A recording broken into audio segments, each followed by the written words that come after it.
at a Literary Princess. If you are new here, welcome. I am a fifth-year PhD candidate in English literature with a focus on Victorian women novelists. And as you might expect, I love to read. And I also love to talk about what I am reading and hear about what others are reading. Hence the BookTube channel. So today I have a currently reading video for you. I am currently reading 3 books, 2 fiction and 1 nonfiction. So let's jump in. We're going to start with the nonfiction because it's very big, not like big like a mammoth, but physically large. This is Writing Your Journal Article in 12 Weeks, A Guide to Academic Publishing Success by Wendy Laura Belcher.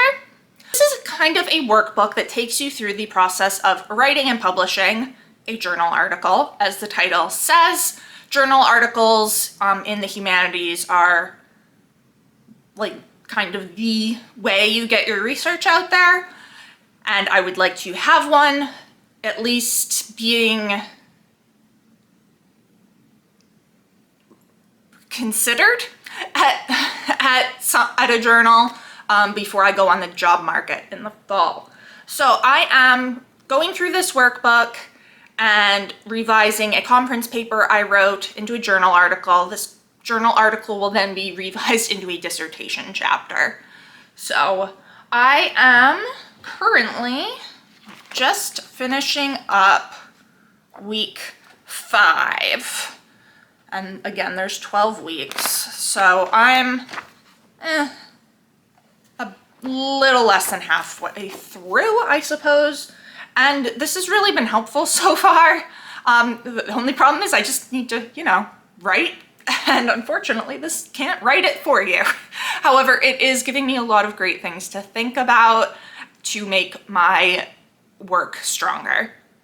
So very good. I'll be working through this for quite a long time since I'm on week 5 and there are 12 weeks.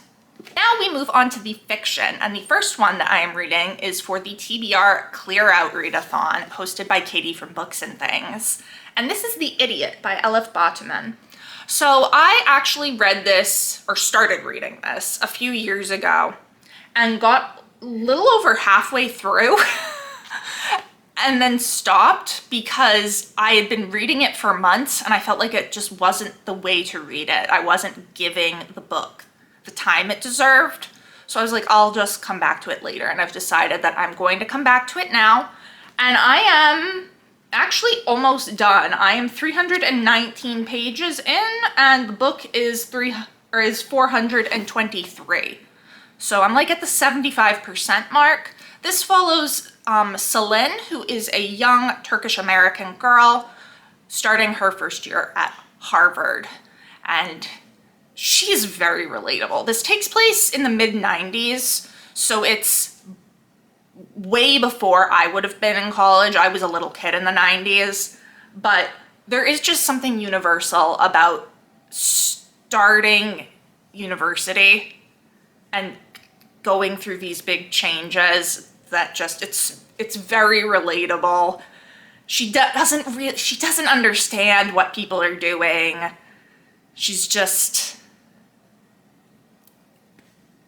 She's confused. She doesn't know what the professors are talking about. She doesn't know what the other students are talking about.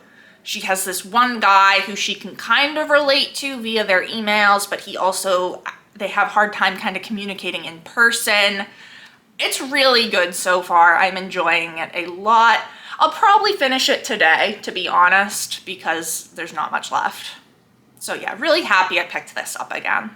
And then the third and final book is for the George Eliot Project. If you do not know, the George Eliot Project is something I started in January of 2023, where I am reading all of George Eliot's fiction, so novels and short stories, in publication order. It was supposed to just take place over 2023, but the Mill on the Floss took me a really stupid amount of time, so it went over into 2024. So my current George Eliot Project read is Daniel Deronda. This is a reread for me. It is George Eliot's last novel. There is a novella, short story, fictional essay book thing after this. That's for May though. I am halfway through Daniel Deronda, and I am really enjoying it, as I expected I would, because I really loved it the last time I read it. So this has two parts. It's the story of Daniel Deronda, and who is the ward of Sir Malinger, I think, and he doesn't really know who his parents are. It's kind of just assumed that he's Sir Malinger's illegitimate son, and nobody talks about it. And his path crosses with a young woman, Gwendolyn Harleth, whose family loses their money, and she ends up marrying a man who is expected to have great prospects, even though there is something about him that she found quite objectionable.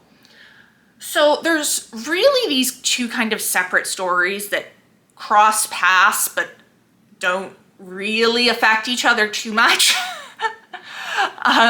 And so last time I was having a lot of difficulty getting into Daniel's sections. I loved Gwendolyn. I'm still loving Gwendolyn. She's a horrible person. It's great. She's so obnoxious. She's a brat. The first section is called The Spoiled Child, referring to her. I'm still having a little bit of trouble with Daniel's parts, but I think I'm enjoying them a little bit more than last time. And I know that the next section is a lot of his stuff, so we'll see what happens. But I am really enjoying it. It's a lovely reread. And might be the one to knock Romola out of top spot for the George Eliot novels. We'll see. So that is what I am currently reading. Let me know down in the comments below. Have you read any of these? What did you think of them? What are you reading right now? If you enjoyed this video, please do not forget to give it a thumbs up and subscribe to see more of my bookish content. It has been great chatting with you. I will see you soon. Bye.